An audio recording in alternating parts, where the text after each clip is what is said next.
do. We're not all that deep. We're just the bliss of being. Is the bliss of being deep? No.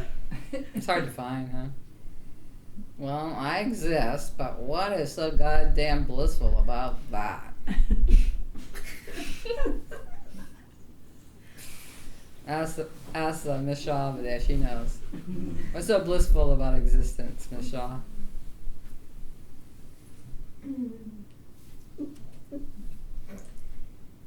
Just being. Just being. Don't you have to have a reason to be happy? No. I could come up with a reason. What if you got everything you wanted all the time? Ooh, wouldn't you be special? Wouldn't you be happy all the time? No. But what if everything you wanted turned out to be dumb? No. There's always irony in these stories, isn't there? You didn't care about it. Once you got it. Yeah. Once you got stuff, you didn't care about it? Name something you got that you didn't care about. Plastic guitar. A plastic Quite specific. I like that. Thanks, Mom and Dad. A plastic guitar. It was just like that. Christmas time came around and then I was wanted a real guitar. Yeah, and you got a plastic one. Plastic one with like all the same strings were plastic. I walked around the neighborhood with friends going, yeah, I got this. I got this. You didn't show it, did you? Stick them too. What was the question again? If you got everything you wanted. I don't even know what I want. How about you? I don't know what I want. Well, maybe all beings to be happy, but Beautiful. and we'll all just sit around in the bliss of being. Nothing will get done ever. Oh, maybe we'll do stuff. There's still champagne, but not plastic guitars now. You have to have a real guitar made of real wood with real strings. What are strings made of? Metal or nylon? Nylon? Or metal? Metal? Yeah. No. Both. Nickel? Yeah, Oh, it's really? non-classical guitar.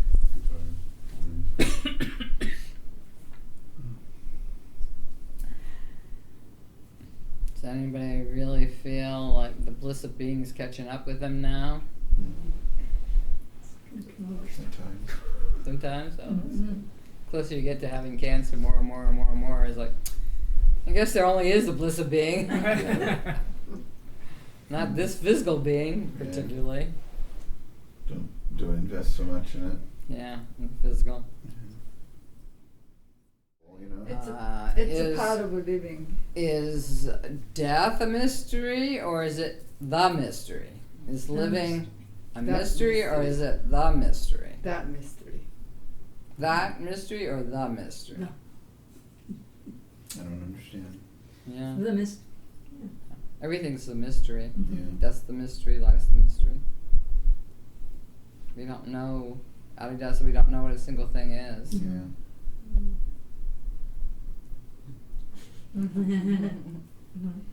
We're dumb. I I don't know what this is, but I'm gonna drink it. I don't know what it's.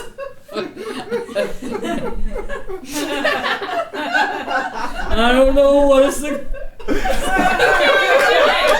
I'm losing it. I don't know what a single thing is. You never know what's in the room.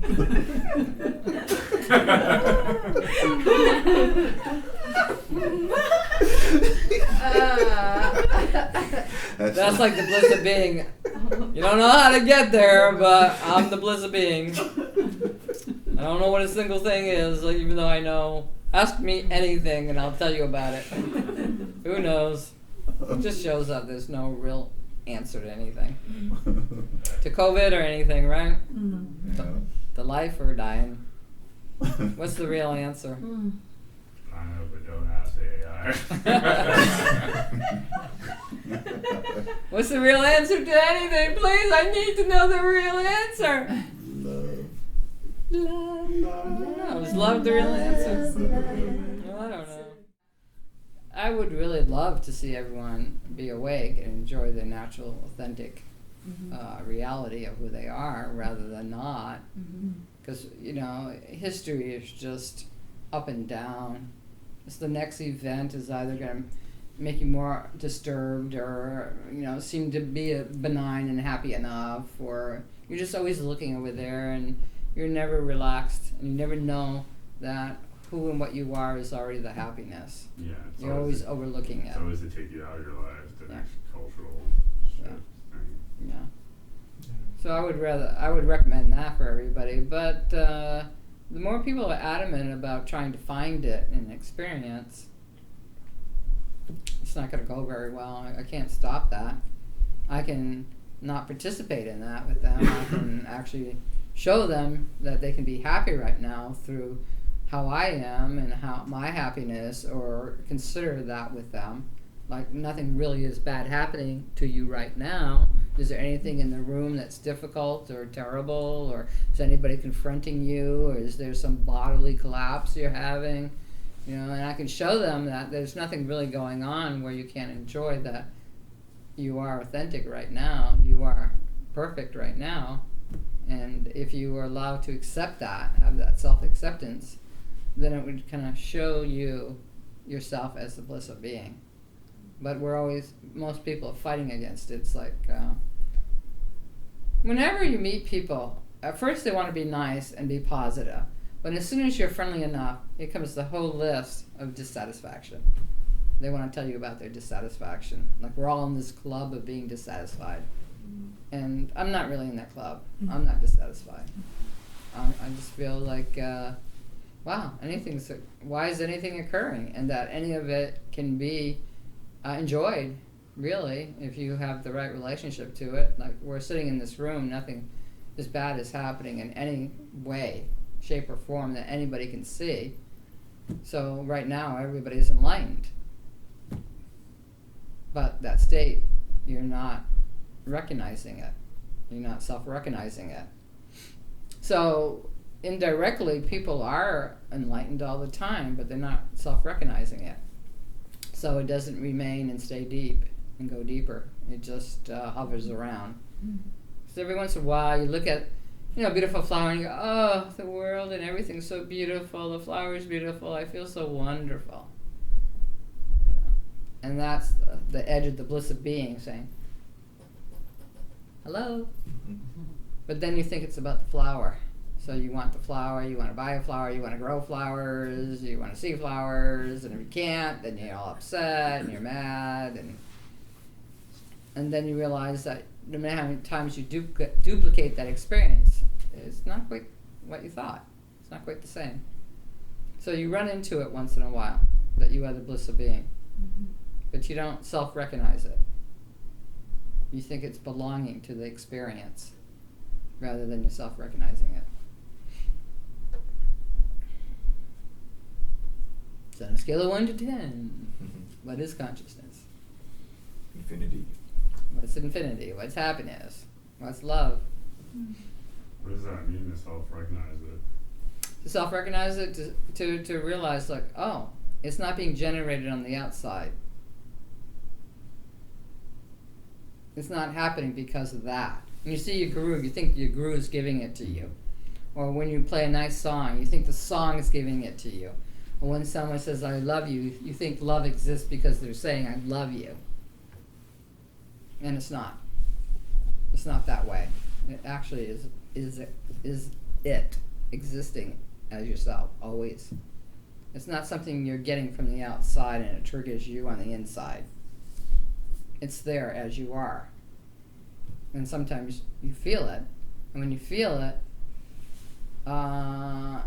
you can self-recognize it. And say, oh, okay, I always go away from this feeling, this knowing, this knowledge I have. Don't go away from this knowledge now. Stay with this knowledge.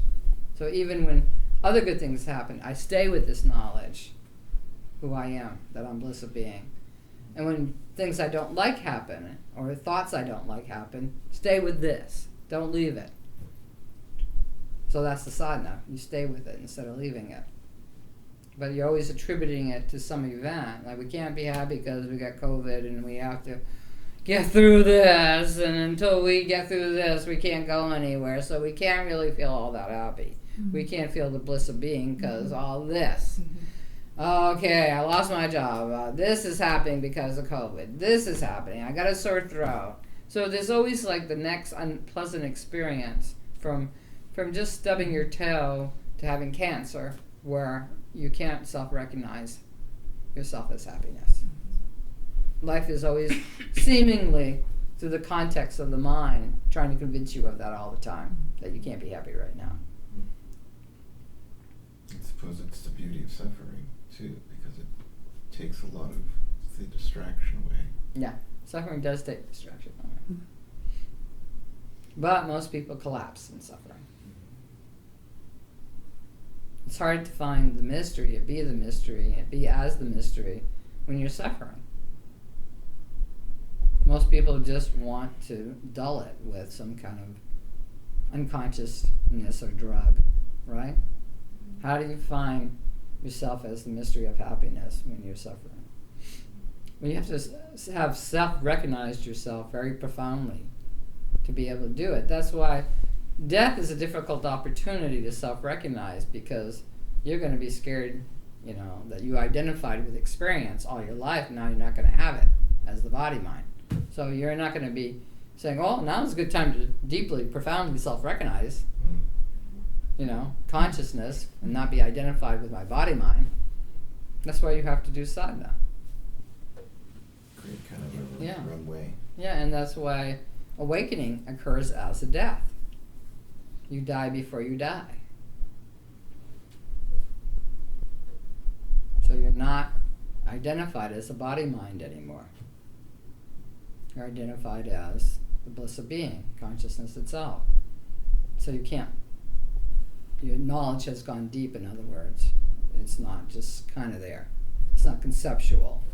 It's not a spiritual teaching. It's actually you walk around and you see everything as that bliss of being, as yourself, as who you are. You know everything's radiating out of that, rather than everything's there to somehow have an experience that's going to get you happier. Nothing need to happen to make you happier, but most people live a life where they're so disappointed at everything in an experience, but they still want it to make them happy, though. If everything disappoints you in life, and everybody's like, oh, that's life, it's rough, it's a bumpy ride at times, why do you expect it to fulfill you? Commercials on TV, Yeah. The cultural context keeps telling you that, because otherwise you would just do your own thing instead of conform to all these ideas they want you to conform to, which is like be a consumer, do this, do that, all the things that maybe you wouldn't be doing, wouldn't care about at all.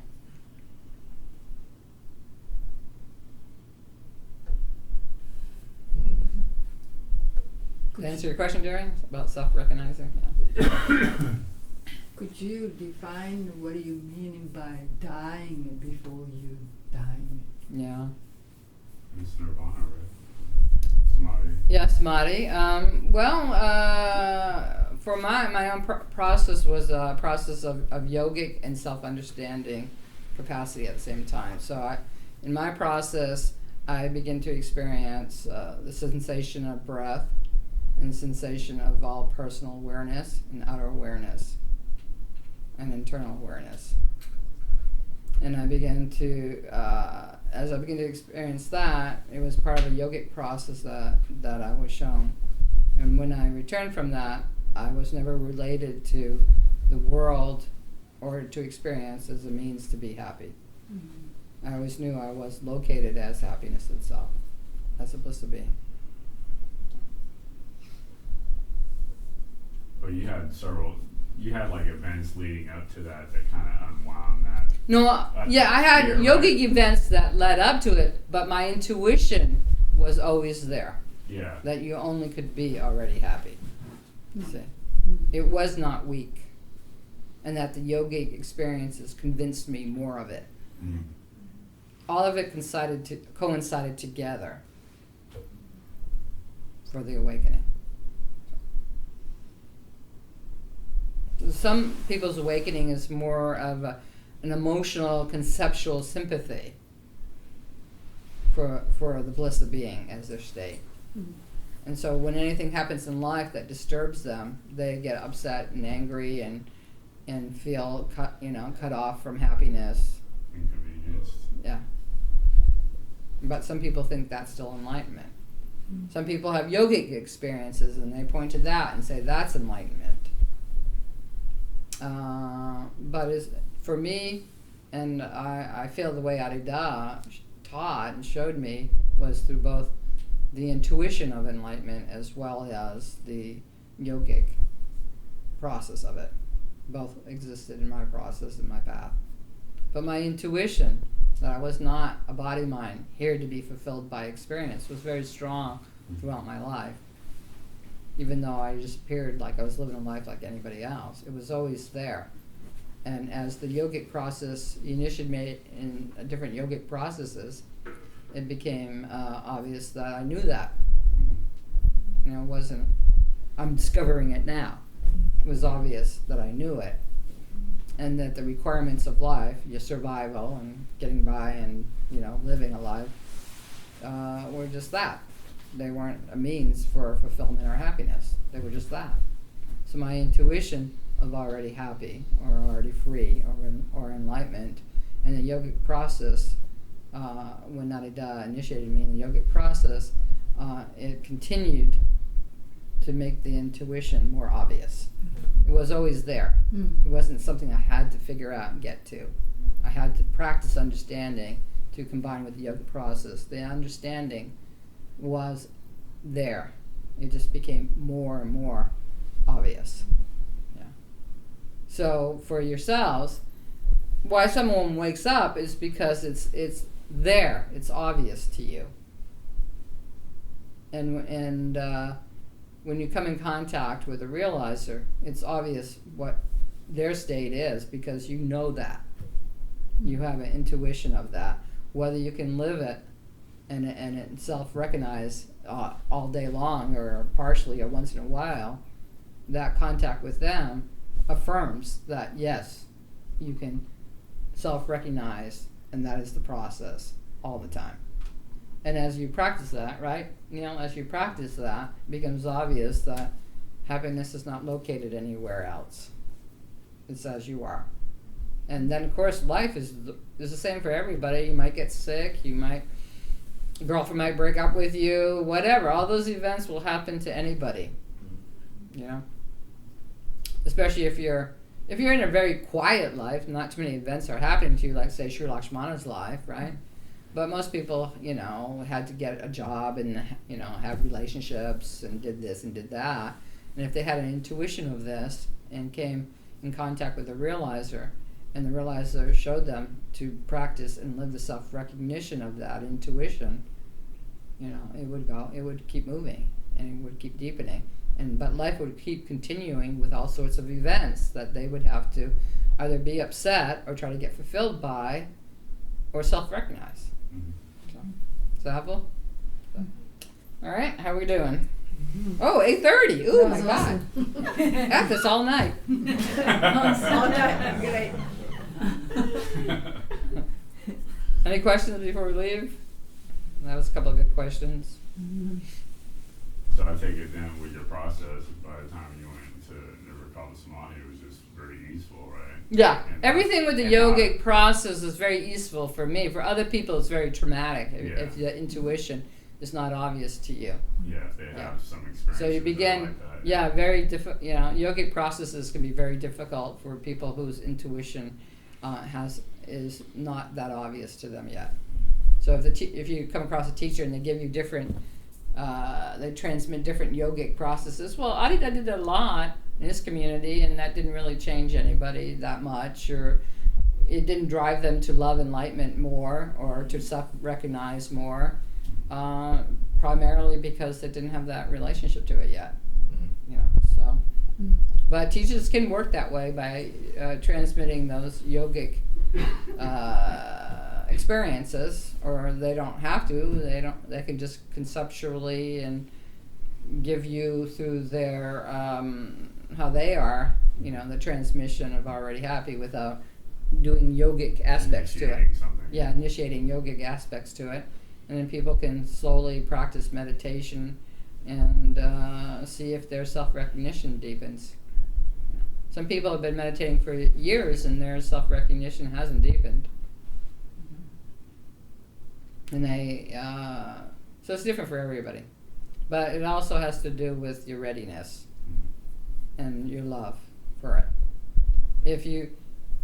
See, I didn't really think there was anything going on in this world, or there was anything to get fulfilled here, or even that it was that interesting, where a lot of people were trying to get on with it, trying to make it interesting, hoping it would work out.